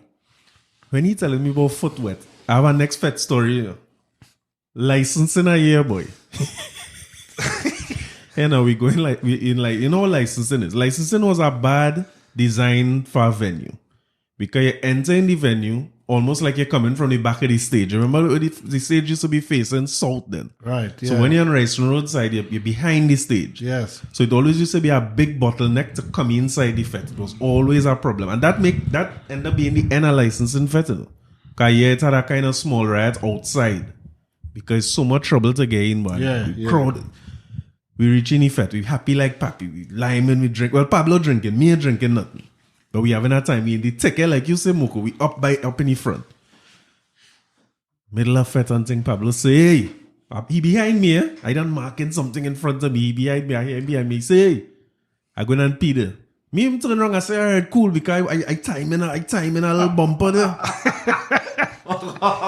That year, Marshall sing a song with Puff. I want my powder pussy. Yeah. So he say, I go and Peter. I say, all right, cool. I know lining up the thing with the Puff, boy. As I get through the jam now, I feeling like somebody drink powder in my shoe because you know, real powder. Man spraying powder all over, you know. I say, well, somebody spraying powder, you know, piss Pablo pissing my Jordans, boy. Is that Jordans are going to fete, you know, Pablo piss down in my Jordan, boy. The Jordan one, it's a patent leather thing, piss came, come out the shoe. I had to take off my shoe and empty all that. I say, Pablo, why is that one boy you pee on? He said, I tell you, I'm going to pee. You used to get that in Sawh Village and in Brass regular too. Nah, boy, yeah, the crowd so thick, the crowd man. in Sawh Village, and you only have one set of bathroom toilets right down by the post office side. Right. That's down on the western side. Yeah. And man going on line up, man pissing right there on the ground right there. Just Boy, me know nothing turn the about back that. of your crowd and piss. Yeah. Even in Brass, nobody never used to go nowhere in Brass. Go by the fence and piss. Yeah, brass was a real problem. That crowd in brass and normal that used to be thick. You see, but Brass was easy because you could go by the stands, walk through the gate, you go by the stands and the man piss and thing. Yeah, you could have pissed under the stand and thing too. But the thing is, to leave your spot in the crowd and go down in the back and thing, And then to walk back With up. liquor in your head when you watch back that crowd, so you know where the Yeah, man boy. was. Yeah, boy. To find back you Yeah, get now, no when you problem. reach the back of that crowd and you see how much... It's not fat big so again like them long time fat, boy. I really like Brass because Brass Brass was- separate stages and things what they had at one point in time. Yeah. So when you saw 7 band in Brass, you know. Brass used to have more than What? some, yeah. It's just have plenty bands. 7, 8 band in Brass. People forget that. 1 hour you play. 3-4 different stages you had. Yeah, it had more than one stage. Brass and Customs used to do the same thing too. Plenty different. You know what I see them do here in Brass too? Instead of doing the several stages, they do a stage with a rollaway thing, because it used to be a problem when big bands come. When Atlantic and Ecstatic and them come, then they coming off the stage. Roll on. You roll on, boy. yeah, So when you see in Brass, you see a man singing and mashing up. Next thing you know, he might cut off. When he look behind him, he band done gone. He band quite. He band by long circular mall. And the next band wheeling coming on, because it used to be a problem. Because one band didn't want to stop playing. Yeah. It's at a point where Customs had keep the different stage. And we used to, when you're in front one stage and you hear a band, bang, bang, bang, bang, bang, but you looking to run going over by the neck, because you want to be in front that next stage. You gotta be in front of the action. And they used to time it good too, because when one band lock off, you just hearing kutum, kum, kutum, kutum, kum, kutum, quite boy, and there's a whole squad moving over to that next side. So it's a different vibe today. I mean, not that I don't enjoy myself in Fete today, but the Fete's definitely smaller. They had the fireworks long time too. Yeah, boy. You find Fete and smaller? Yeah, no. I don't think it's a no Fete big like Brass. I wonder how much people used to be in Brass. What brainwash? Yeah, boy. Brainwash was too big, boy. Marshall, It might be age, you know. Marshall think this be big too. Oh, God, yeah. Yeah. You feel Marshall and Brass was about the same among the people? Because PSA used to be full in Brass. He used to be full by. Might be about the same. But the same because he's have people on the ground plus people on the Marshall felt stand. bigger. Plus You feel people on Marshall the- felt Yeah, bigger? because remember, The stand is happy there's to only stand. one Fete that Monday night, you know. Yeah. And on top of that, the stadium is a much bigger ground than Then PSA, that's PSA. true too. Remember, you have VIP, Yeah, and well, you that's have general admission on the football grounds. The stand, Yeah, the Marshall. whole stand. And plus, it have people in the stands. Yeah. Yeah. Saying no. Yeah. You know? Yeah, So Marshall, it was that bigger Marshall because probably. I But you have- know, it's at that time too where Soca Monarch used to be big so too. Soca Monarch Yeah, was in yeah, the yeah. stadium at that point too. Yeah, True. yeah. So It Soca started in Monarch. the Oval. It started off in the Oval. Yeah, I think. Oval was mayhem too with Soca Monarch. You can't get a drink. But it's at a year that, I don't know who come up with this idea, Free remember? drinks, boy. Remember that? Yeah, boy. Free drinks in the Soca Monarch. You can't get nothing to drink. Yeah, how bad it get? Man started come with crook. You know where man get crookers back? Them long crookers back. Man get that and filling up that with beers and come in and sell. Because when they started the free drinks, you could have come and order a whole case. Yeah, And then now opening this hand in a cold case of beers in the can. that's facts. But the year after that now, they realize the crowd licks them. So if you could still order a case, but they're opening all 24. Yeah, they open. So you again open Of course, cans. got the Crookers back, man, and them flops there. They flop because when a man like me, you want a Fete. You ain't want to go in that line, not line, the crowd to go and get no drink. Yeah. So you buying off of men who come in and buy and sell, man, making good money in the Fete. Yeah. But you're right. Every one of them cannot bear. We could order what you want. If you order a bottle of water, they open it and so. Yeah. But so come on with a rival, that Marshall crowd. But Marshall probably still the biggest in Carnival, that Marshall Monday. Yeah. And look how he come and say last year was the last one and then it had no Carnival at all. Well, they're bringing it on the Monarch, you know, you see. Mama, you On shaky the boat. calabash. Yeah. But they had to give back Yeah, right. everybody. We do? Shaky calabash. You know? Yeah, but you see, the cruise thing had sell out. But they probably had to give back people the deposit and thing for that. Remember, they was basically using it as a hotel, everything, and have fetes on the boat. I find that a good idea. I want to go. I like the idea that if you get to go a 7-day cruise, it don't matter to me where the cruise go. That's like where Charles filmed the video for that song he had. Or he do that on a He cruise? filmed the video for one of the songs on the cruise. The same boat I'm talking about. He filmed it on that boat. No, that was the Uber Soca cruise you're talking about. A different one. Yeah, Oh. it's about 3.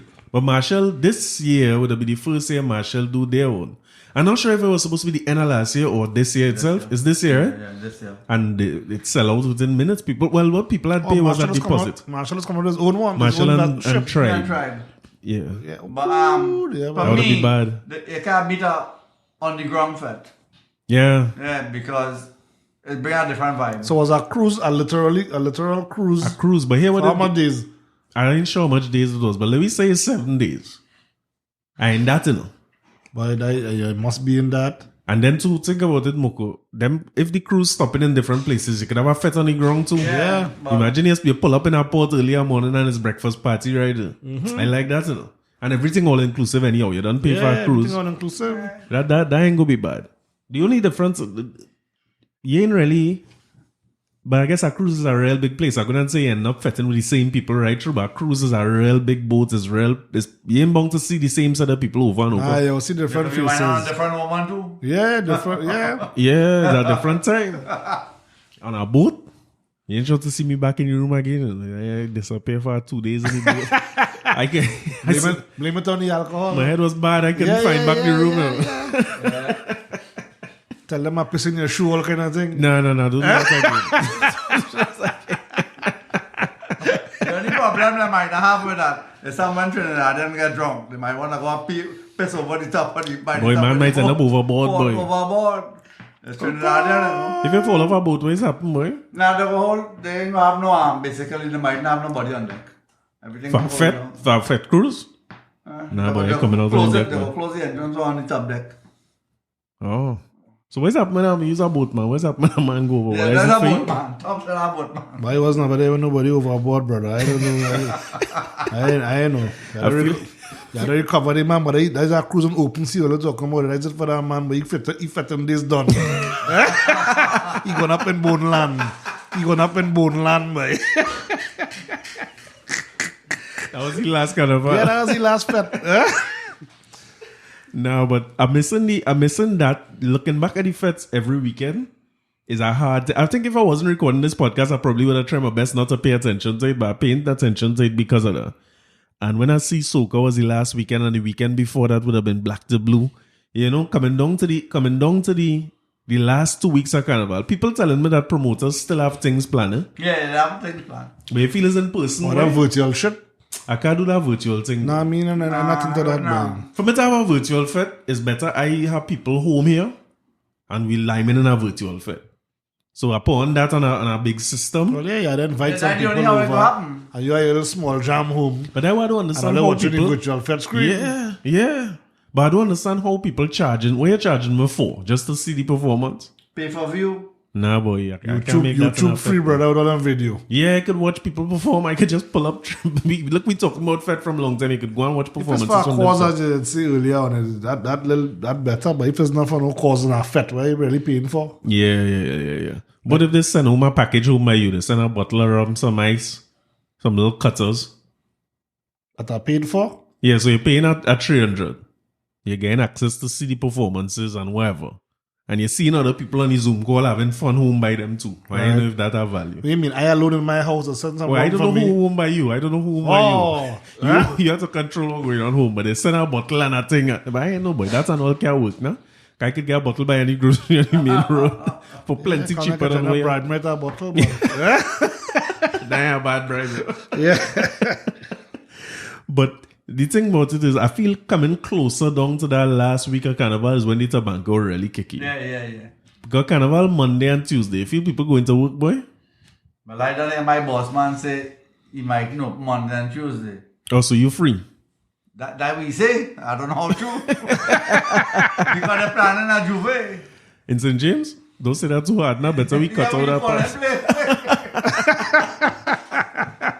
If St. James planning a Juve. That's by me. There's a few people. They want Oh, just a small line? Yeah, They white angels on the street. They're white All right. angels. Yeah, They they want are to Juve. thing. Just 10, 12 people.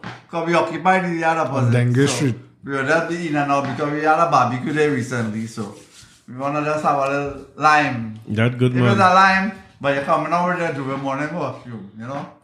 But that could be good. Pablo ain't gonna miss that, no, because Pablo be whining He could be on here. fat rat and them mother. See?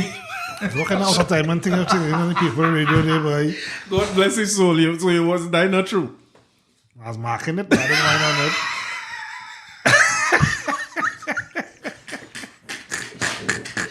If I blow up in that time when the white angels, the man mother.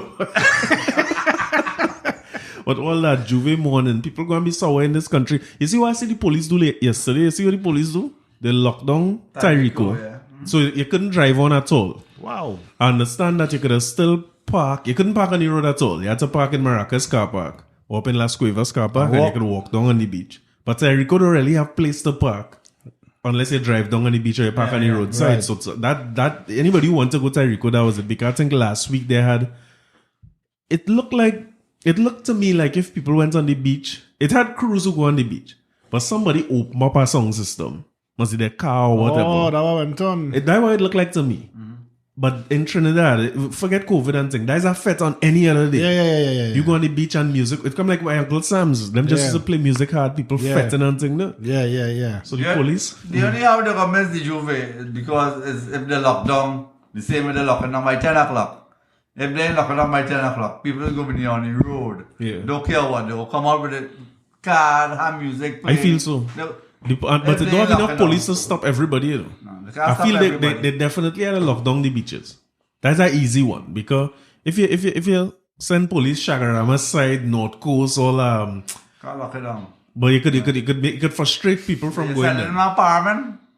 They lock them down in Parliament. It's up in Parliament. That's about Parliament having the big Juve. Juve. Parliament having Them the devils. Juve. Yeah, boy, that devil Juve go happen. Parliament definitely having the Juve. Santa Cruz have a big private one too. But Serious? Not as big as Parliament though, yeah. Now, but I hope Gary ain't listening to this because that could be it for all these things. All these things gonna get locked down. But I feel if you try to, even if you do roadblock people down Shagaramas, roadblocks on the North Coast, because the easiest thing is to head to a far beach. I ain't talking about we making a line here now. When we making a line, that hard to stop.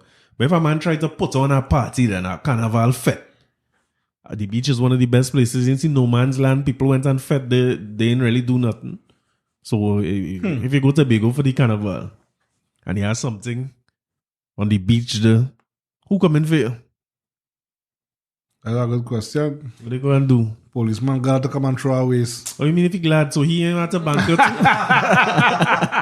Policeman and them at a banker for fete and they had to banker for all the little overtime they used to work when they you know what your overtime police making? A policeman ever asked you to buy a beer and a fete burger, give him a drink and thing? No. You know what time I get that? Yeah. I don't know if get it's... that in Fete already, man. Policeman. We rest everything. Butler. You can remember when we went down in the Fete down in Carnage? When we rest we drinks with Osama and them. Yeah. Remember that. Butler Johnny walk on a case of beer. Policeman said we rested this day and he go keep on him. I drinking too, you know. Yeah, and you We take leave that day and we go, we were partying, policeman watching and drinking. So we drink safe. Nobody can drink. Yeah, The drinks are flexible. safe that night. Yeah. Safe. Even fireman and thing passing and take a little thing. In Trinidad still. So them police and fireman, everybody's sour. Wait on no carnival. And the little extra money too. Them don't usually saw one of them real women is jam up them police and them all of them in uniform them. All that they missing Them this liking year. themselves. All that they missing this year. Them missing that, yes. Yeah, and I see we can go on the Miami doing that thing where we had to watch ourselves because them doing carnival in a bubble. Right. So you could travel to Miami, however you reach there, people from the States, wherever you could drive and go, I suppose, or fly, because there's no border closing or nothing there. And you're going and you're paying for a package. The package look like it's your hotel, the fetes, and everything included. So you're only among other people who pay for that then. Right. But it's fete, extra board men going yesterday morning and watching a juve. My friend here was having the curfew In K-pop? Yeah. Living and drinking and having a grand time. Yeah, but yeah. But he never stay in no K-pop. He telling me that here. So we'll see. All about you come back K-pop in the night. No boy, oh my God, no boy. I couldn't escape from that place where we check out all parameters already, I tell you. Everything locked up. That police downstairs by the lobby. Police and them taking drink too, just like Moko for them. I drink them the first taking that drink. So you ain't gonna be here for carnival anyhow. You gone? You going back to work? Yeah, going back to work. So you ain't taking no. If it have a juve, if something happening, you're running away. No, I ain't running away. I tell them I'm going home. What do you mean you tell them you're going home? Carnival. I don't work for carnival. Them know I don't work for carnival. I only work in the circuit. I know carnival. So if something happen, I gone as hasta la vista. you can't do that. Look how long you ain't work. It's since Well, if I could have not worked for 11 months, I could dead for 1 more month. Wait. It's not you who leave Carnival Saturday last year. Nah, at one point in time, I was going to slack in, slack out. Yeah. I was doing a carnival here, but I catching my fets before I go. Right. I leave in carnival weekend because I'm my little girlfriend abroad too. Right. So it's a sacrifice. So 1 year and then so the next year. Right. So what is here? This are in here or out here? This ought to be a in here. This was supposed to be in here, but the COVID shit me up. Well, you could slide back in, so you're sliding back in if something happened. But inside I ain't sliding in. So here I'll find out for me before we wrap up, right? Long time. I used to be a fat man. I remember leaving home a day. Every year, Pablo tell me, come and play mass, boy. Come and play mass. Mass better. That man breaks some mass for years. I never liked that, boy. And a year, I went and play. That time, Damien had a section. Yeah. What band? Poison. Poison, yeah. You remember Poison, boy? That was the dark days of Carnival. Yes, Poison used crossing the downtown stage and the Savannah stage at the same time for see band big. And I in a section with Damien and them, the boy. Pablo, all the way playing, eh? Pablo is the fat partner, so if I'm waiting for he to go on the road. Right. And we end up by the hospital there, boy. And I hear that song played by that hospital about 25 times, the road mat song, over and over outside the hospital. Boy, I just started walk straight home. I say, mass. Gone, boy. Me ain't telling nobody I gone. Then they say, can't tell nobody you're leaving. Nah, Because Pablo when they leave. That was the worst. And I used to just be good with Carnival if it's fete. Let me go my fete and thing. So Carnival Sunday, that done for me. Maybe Juve. I used to enjoy my little Juve. After Juve, that's it for Carnival for me. But you last year, you take the fetes alone and then you fly out. Yeah. So what is it take now? Road or fetes? What's the difference? And which one better? No, well, it's where you're going when you're leaving. When you're abandoning the carnival, is where you're going, you know? Nah, forget where you're going. I'm talking about the road, playing mass for the 2 days or fetes. Which one is your, compare the two of them for me. Which one you find better still? No. Oh, now catch your question. It's a hard question, man. Where you find Moko? The fetes? Fat, right? Still. True, Nah, I prefer the mass. I ain't gonna take no hot sun. Yeah. I prefer. Now hot sun, No, right. it's a hard question because the fet's nicer, the fet's sweet. I love the fat. But there's a difference when you're playing mass on the road, you know. My time is, see, Carnival Monday, there my time. I drinking, I in glad mood and I jamming everybody. All right. Carnival Tuesdays are kind of is a recovery day for me. Why you laughing? I doesn't let people know that, but Carnival Tuesday is my recovery day from Carnival Monday. I only looking for snow cone, man. Yeah, you're trying to get back again. I trying to level back off. You understand? So is for me is you asking me all them fets are going before Carnival and the actual Carnival itself, which has have an extreme ball on Carnival Monday especially. For me, the pinnacle of Carnival itself is Juve. Yeah, Juve. but that dead now. No, boy, don't say that, boy. You find Juve be good still? Boy, when I was in Juve lockdown, because there, you just had a mini right band for Juve, you know. right, that's it. This last year, Juve YC, I was in White Angels, but I had the opportunity to see Clay and Red Hand. Right. So I normally play with Red Hand for right too. Right. But so my friends bring in White Angels. Yeah, stick with them. White Angels, but Clay and Red Hand. Clay's be good, That but- is the best Juve band. But you not a again. bad experience in Clay, boy. I realize I didn't think fast enough. It's really my fault. I mean, they should have do better with security, but as a man now, I don't know if it's got time I go on fet a brass with Pablo. And I had to be young them days, and I Yeah, must be young them early days. 20s or teenagers yeah. still. And boy, we fetting and having a time. Next thing you know, it's just a fight and bottle and all kind of thing. The whole crowd clear out. I can't find Pablo, boy. I bum me now. I said, what is this boy fight? And next thing I hear people talking about people get stabbed. The music stop and everything, you know. They say people get stabbed. I say, but what is if it's Pablo get stabbed? When I look again, Pablo have a man over his shoulder who bleeding. Pablo, the man blood all on Pablo. You remember that, Yeah, boy? I remember that. I remember Pablo that. pick up that man and carry them on the fence. And I said, what's wrong with this man? Leave these people alone, boy. And how Pablo is, you know, he's a man like that. But when I look at how them fets was and the kind of violence used to break out, I guess surviving all that and nothing ever happened to me, I just be real worried about security in fet now. I frighten everywhere I go. So you see Juve, I went, it was me, Stacy, and a partner from abroad and his wife.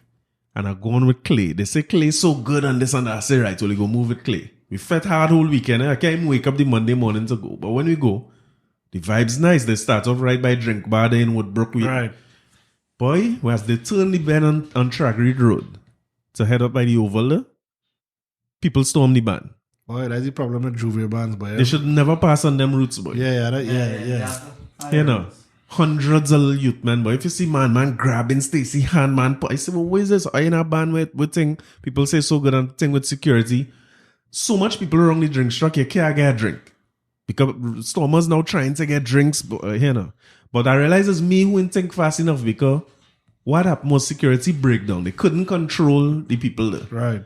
So they apparently was announcing and telling people, all masqueraders come up to the first set of trucks, must be the first 2 trucks or whatever. Right. But me I hear that, so I fight up with that crowd there in the thing. And it's, from there till we reach quite up by QRC around the Savannah. It's when I realize up in front. And what make me go there is because it's taking too long to get a drink in this section. Yeah. And when I went, drinks easy, security up. Yeah, well, this is what the point with Red Ants, but we whole crew, because we have a whole foreign crew that's come from Bermuda. A big section is from Bermuda and some people from New York and stuff, you know. Right. And we always say, anytime you're looking for anybody, if we have anybody crew member thing, and most of the time we go to the front of the band for the drinks and everything. That's the best place to get your drinks. Yeah. The front is the hardest place. First bar, up front bar view, you know. Yeah. And then we just fall in wherever the best music truck or what have you. But we always associate in groups. We split. We don't split like 1 or 2 people. Splits you have 5, 6, 8 Yeah, so people, you're safe within so yourself. we still have groups. Yeah, I understand what you mean. Basically, 1 year we registered like 15, 16 people from Bermuda, you know. So we always have a big crowd. Yeah, that On the better. locals, Because even whatever happened with security, once you have strength in your own set of numbers there, you have a much better chance. Yeah. Yeah, odds higher. Yeah. But since then, I ain't really come out in the Juve. But if you say the Juve is still swinging at the gate, I shot again then. Yeah, the Juve is still swinging. And you know what I don't like with Juve now too, compared to long time? Long time, Juve song was Juve song. Juve was a chip. Yeah, chip. But now the road march banging in Juve just like any other song. I ain't like that. I find Juve. Long time. Long time the Juve was earlier also. Yeah, so yeah, I used to go with Juve, come home, take a quickie bath, because all the paint and things come on off good. Right. Take a sleep. Because Carnival Monday is 11 o'clock in meeting the band for. And I used to wake up and meet my band in time. But Juve later now, so I no sleep. I had to go shoot into mud. It's kind of difficult. So I don't play Juve no more because of that. Well, yeah, forget about that. Because at that point in time, we used to, them days we ain't paying to play no Juve band neither. That is a new thing for we too. Yeah. But we used to go round the Savannah and Lime. And you used to hear the Dimashgar results right round the Savannah there. And as they announced the Dimashgar results, Juve used to kick up. Juve start one So when you time. think about that, that is 10, 11 o'clock in the night, Juve start until... Yeah. When sunrise long time, Juve, you're wrapping up. You're wrapping up. I used Yeah, to but stop no, Juve no, band like that. But now different. Roll Band used to bring a Juve band. I was in Roll Band Juve band for years. for free. For free. Have a drink in my pocket and we go on. Yeah. Now Juve come just like mass. Everything organized and there's a package to collect and all them things. Yeah. Boy, how did my drinks and thing they rain like that before the Juves pull out. You had to drink hard. Yeah, to stay in that cold. To get warm, because remember you're going out in Juve, you want this smallest piece of vest you have on. Yeah. You know that ripping off Juve morning. At 6 o'clock or 7 o'clock, that sun peeping and they ripping that off. And when I come home in a socks alone, shoes gone. You know? But the thing is like, no, it's starting close to daybreak already. Juve only starting 4 o'clock and 5 o'clock. 4. 4 o'clock. Yeah, so by the time band pull off and thing, it's getting daylight. hours. So most people who play Juve, them don't really play mass. No, but let me ask you something. Now that changed, right? Bands are more organized. It's a pay thing. It's harder to storm a band now. You feel they could go back to that 1 o'clock Juve starting and it's safe enough for you if you get back violence again, boy? People might storm them bands the same way. Why the storming, the storming was going on years ago and same as it's going on now. It's still going on, but it's a little less. Yeah. But yeah, because of the hours. Because it's bright. Yeah, it brighter. Less chances. Yeah. All right. Well, we're looking at a virtual carnival. So, I'm going to... Nah, me ain't like what that song, you know? You want me, I will get depressed here, boy. So, let me ask you something. Or more depressed. When I put... Well, don't call you on the boat when I'm a virtual fed. No, yeah, I could be less, they can call me because you laughing at you, that shit, that shit. You better mark them Hey, boats. we have Wi-Fi and thing, satellite internet over there, so I could watch my virtual thing over there, but I nonsense, I not into that. Nah, I'm going to do you something then. I have some of it because I'm going to keep a big virtual fete here. Anyhow, let me just sell out myself. Now, well, if you have a line and is girls and thing, well, you go make me, I go gotta sign off the boat. Huh? But I not carnival, I just my lime, so you're missing that too when you're coming Well, down. if the boat in port, I ain't gonna really be missing. I just sign off and I got it. Huh? But you, who's the captain of the boat? Me? So you go make sure it's in port. Yeah. Docking in for petrol. You know what I mean? But I don't say that I lost work business with this COVID thing, yes? Yeah. Well, they don't know you break the quarantine already. Yeah. So everybody know you was liming and fetting in the keeper.